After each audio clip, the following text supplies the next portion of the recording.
అదే RTV app వార్తల్ని క్షణాల్లో చదివే అవకాశం ఉంటుంది. ఒక న్యూస్ పేపర్, ఒక టెలివిజన్ ఛానల్ మీ చేతుల్లో ఎప్పుడూ ఉంటాయి. పొత్తుల విషయం ఏ రకంగా ఉన్నా కూడా ఆంధ్ర రాష్ట్రంలో ఉన్నటువంటి భారతీయ జనతా పార్టీ కార్యకర్తలందరూ ఎన్నికల సన్నాహంలో నిమగ్నమయ్యారు అని చెప్పడానికి ఈ కార్యక్రమం ఒక నిదర్శనం. భారతీయ జనతా పార్టీ కార్యకర్తలందరూ కూడా మంచి ఉత్సాహంగా ఉన్నారు. రేపు రాబోయే ఎన్నికల్లో భారతీయ జనతా పార్టీని ఒక బలీయమైనటువంటి శక్తిగా తీర్చిదిద్దాలి అనేటువంటి లక్ష్యంతో ప్రతి కార్యకర్త కూడా పనిలో నిమగ్నమయ్యారు. సాధారణంగా రాజకీయ పార్టీలు అంటే రెండు రకాల కార్యాచరణ ఉంటాయి. ఒకటి సంస్థాగతంగా పార్టీని బలోపేతం చేసుకోవడం, రెండు రాజకీయ కోణం నుండి ఏ రకమైనటువంటి కార్యక్రమాలు చేపట్టి ముందుకు వెళ్తాం. సంస్థాగతంగా చూసినట్లయితే ఎప్పటికప్పుడు సమీక్షించుకుంటూ బూత్ కమిటీలు, శక్తి కేంద్రాలు, మండల కమిటీలు, జిల్లా కమిటీలు వీటన్నిటి మీద కూడా దృష్టి కేంద్రీకరించి ఎక్కడైనా సరే బలహీనంగా ఉన్నాము అని అనుకున్నట్లయితే అక్కడ ఏ విధంగా సంస్థాగతంగా పార్టీని బలోపేతం చేయాలి. అదేవిధంగా రాజకీయ కోణం నుండి అంటే కార్యాచరణ ఏ రకంగా ఎటువంటి కార్యక్రమాలు తీసుకుని వెళ్ళాలి, ఏ రకమైనటువంటి కార్యక్రమాలు తీసుకుంటే సమర్థవంతంగా మనం ప్రజల దగ్గరికి వెళ్ళగలం అనేటువంటి అంశం. మరి రాజకీయ కోణం నుండి చూసినట్లయితే ఈ మధ్యనే వికసిత్ భారత్ వ్యాన్లు మన రాష్ట్రంలో విరివిగా ప్రతి జిల్లాలో కూడా ప్రతి అసెంబ్లీలో కూడా తిరిగినటువంటి నేపథ్యం, మండలాలకు సైతం వెళ్ళాయి. ఆ సందర్భంలో కేంద్ర ప్రభుత్వం, భారతీయ జనతా పార్టీ నాయకత్వంలో ఉన్న కేంద్ర ప్రభుత్వం యావత్ భారతదేశంలో ఉన్నటువంటి పేదలు కావచ్చు, బడుగు బలహీన వర్గాలు కావచ్చు, వెనుకబడినటువంటి తరగతుల వారు కావచ్చు, అన్ని రంగాల వారికి, అన్ని వర్గాల వారికి కూడా ఏ రకమైనటువంటి సహకారాన్ని అందిస్తూ ముందుకు వెళుతున్నది అనేటువంటి అంశాన్ని సుస్పష్టంగా ప్రజలందరికీ కూడా తెలియజేయడం జరిగింది. టాయిలెట్ల నిర్మాణం కావచ్చు, ఇళ్ల నిర్మాణం కావచ్చు, కోట్లాది మందికి ఉచితంగా రేషన్ ఇవ్వడం కావచ్చు, మరి ఇన్సూరెన్స్ కార్యక్రమాలు కావచ్చు, ఆయుష్మాన్ భవ అంటే ఆయుష్మాన్ భారత్ కింద ఆయుష్మాన్ భవ కార్డులు వితరణ చేయటం కావచ్చు, ఉచిత గ్యాస్ కనెక్షన్లు ఇవ్వటం కావచ్చు, ఇటువంటి కార్యక్రమాలన్నీ కూడా ప్రజలకి వివరంగా చెప్పడం జరిగింది. ఎందుకంటే నిన్న మొన్నటి వరకు ఈ కార్యక్రమాలన్నీ రాష్ట్ర ప్రభుత్వాలే చేస్తున్నాయి అనేటువంటి ఒక దుష్ప్రచారం అండ్ ఒక అపోహ ప్రజల్లో కల్పించడం జరిగింది.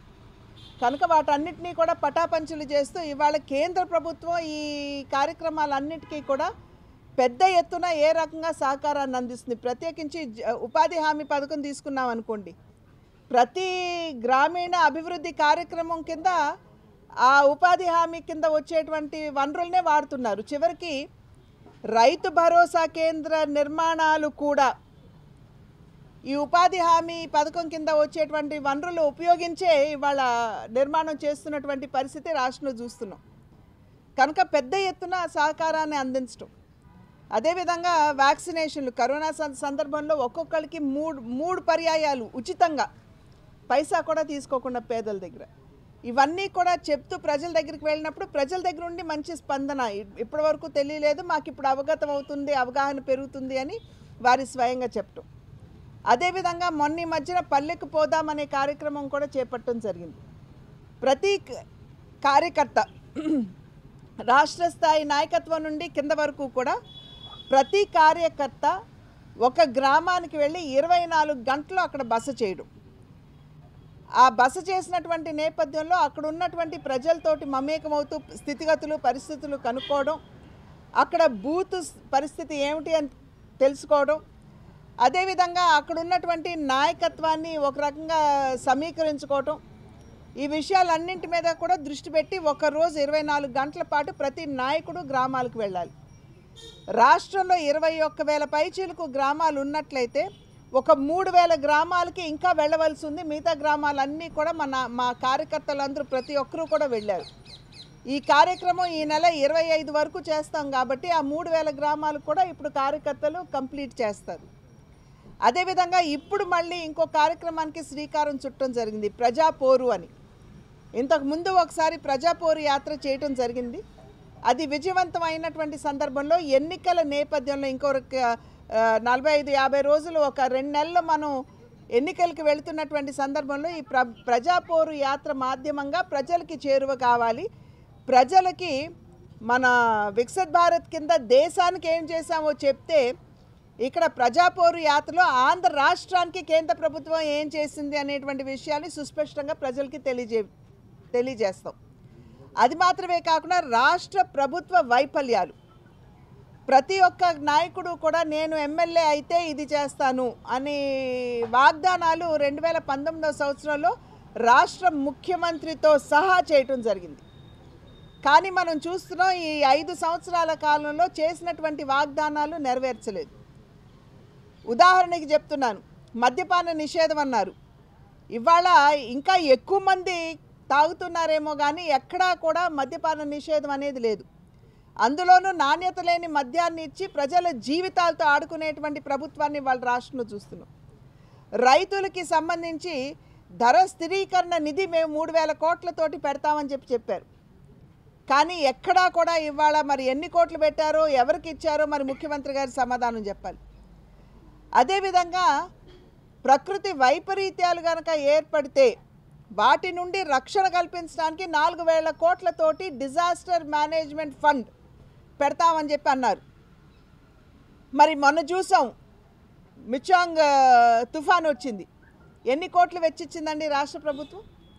చివరికి రైతులు ప్రధాన్ మంత్రి ఫసల్ బీమా యోజన కింద మేమే ప్రీమియం కడతామని చెప్పినటువంటి రాష్ట్ర ప్రభుత్వం ప్రీమియం కట్టనటువంటి నేపథ్యంలో మోసం చేశారు వాళ్ళ రైతుల్ని.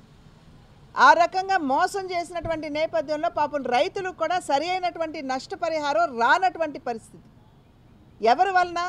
రాష్ట్ర ప్రభుత్వం వలన, రాష్ట్ర ముఖ్యమంత్రి జగన్మోహన్ రెడ్డి గారి వలన.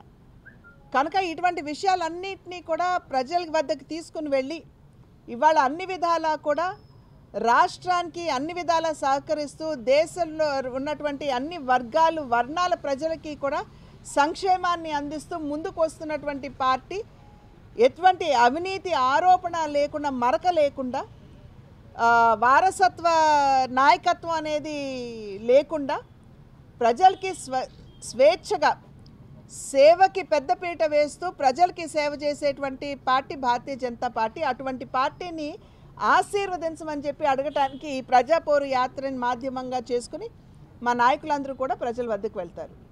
మరి ఇవాళ ఎన్నికలు వస్తున్నటువంటి సందర్భంలో రాష్ట్రంలో ఉన్నటువంటి పార్లమెంట్లన్నింటినీ కూడా 5 క్లస్టర్లుగా చేసుకోవడం జరిగింది. ఇవాళ ఇక్కడ ఈ క్లస్టర్కి సంబంధించి ఏలూరు, కాకినాడ, నర్సాపురం, అమలాపురం, రాజమండ్రి ఈ 5 పార్లమెంట్లు కూడా ఈ క్లస్టర్ కింద వస్తాయి. ఈ క్లస్టర్లో ఏవైతే బూత్ కమిటీలు వేసుకున్నామో ఆ బూత్ కమిటీలని ఉద్దేశించి సంబోధించి ఉత్తేజపరుస్తూ ఎన్నికలకి సమాయత్తం కానివ్వడానికి పెద్దలు డిఫెన్స్ మినిస్టర్ రాజ్నాథ్ సింగ్ గారు రేపు 27వ తారీఖున వస్తున్నారు. వారు వచ్చినటువంటి సందర్భంలో ఇక్కడ పెద్ద ఎత్తున బూత్కి సంబంధించినటువంటి కార్యకర్త, నిజమైన కార్యకర్త, మనం డబ్బులు ఇచ్చి తీసుకురావటం కాదు, అసలు సిసలైనటువంటి బూత్ కార్యకర్త రేపు 27వ తారీఖున ఈ సమావేశానికి రాబోతారు. మరి డిఫెన్స్ మినిస్టర్ అయినటువంటి రాజ్నాథ్ సింగ్ గారు వారు దిశానిర్దేశకత్వం చేస్తారు. ఏ విధంగా మనం సమాయత్తం అవ్వాలి, ఏ రకంగా ప్రజల వద్దకు వెళ్ళాలి, ఏ రకంగా ఓటు తీసుకురావాలి అనేటువంటి అంశాల మీద వారు వెళ్తురు అంటే వారు దృష్టి ఆకర్షిస్తారు. కాబట్టి వారి యొక్క సందేశాన్ని అందిపుచ్చుకుని ప్రతి భారతీయ జనతా పార్టీ కార్యకర్త ఎన్నికలకి సమాయత్తం అవుతారని చెప్పి మేము విశ్వసిస్తున్నాం. మరిన్ని వీడియోస్ కోసం ఛానల్ ని సబ్స్క్రైబ్ చేయండి, లేటెస్ట్ అప్డేట్స్ కోసం వాట్సాప్ ఛానల్ ని ఫాలో చేయండి అండ్ లింక్ డిస్క్రిప్షన్ లో ఉంది.